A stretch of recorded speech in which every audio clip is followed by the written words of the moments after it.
ஓசூர் அருகே நவீன தொழில்நுட்பத்தை பயன்படுத்தி தக்காளி, குடை மிளகாய் மற்றும் கீரை சாகுபடியில் அசத்தி வருகிறார்கள் இரு பொறியாளர்கள். அது பற்றிய ஒரு செய்தி தொகுப்பு. மேலை நாடுகளில் நவீன தொழில்நுட்பங்கள் கண்டுபிடிக்கப்பட்டு விவசாயத் துறையில் பயன்படுத்தப்பட்டு வருகின்றன.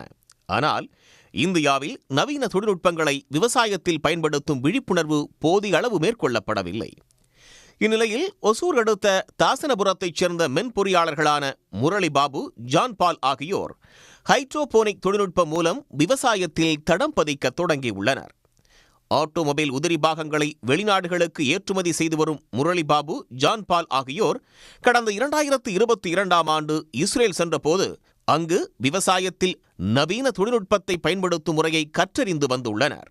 டெக்னாலஜி யூஸ் பண்ணுறோம்னா ட்ரிப் இரிகேஷன் யூஸ் பண்ணுறோம். அதுக்கப்புறம் ஃபெர்டிலைசர்ஸ் மேனேஜ்மெண்ட் யூஸ் பண்ணிகிட்டு இருக்கோம். கிளைமேட்டு கண்ட்ரோல் பண்ணுறோம். இது எல்லாம் சேரும்போது நம்மளால் 365 டேஸும் விவசாயம் பண்ண முடியும். அது ஒரு பெரிய அட்வான்டேஜ். இப்போ விவசாயம்ன்றதே ஒரு மழை சார்ந்த இல்லாட்டினா ஒரு 3 months கிராப்ஸ்னால் அதுக்கப்புறம் 3 months ஃபார்மர்ஸ் ஐடலாக இருக்காங்க. இதில் அப்படி இல்லை. இது 365 டேஸும் நம்மளால் விவசாயம் பண்ண முடியும். அதனால் இந்த உற்பத்திகள் அதிகமாகி அவங்களுக்கு விவசாயிகளுக்கு லாபம் அதிகமாக கிடைக்கும். ஹைட்ரோபோனிக் முறையில் பசுமை குடில்களில் சொட்டு நீர் மற்றும் தேவையான உயர் ரக உரங்கள் மூலம் நெருக்கமாக நடவு செய்து செடிகள் வளர்க்கப்படுகின்றன. இவ்வாறு வளர்க்கப்படும் செடிகளில் 9 வகையான செர்ரி தக்காளிகள், மிளகாய், குடைமிளகாய், கீரைகள், கோஸ் ஆகியவை சாகுபடி செய்யப்படுகின்றன.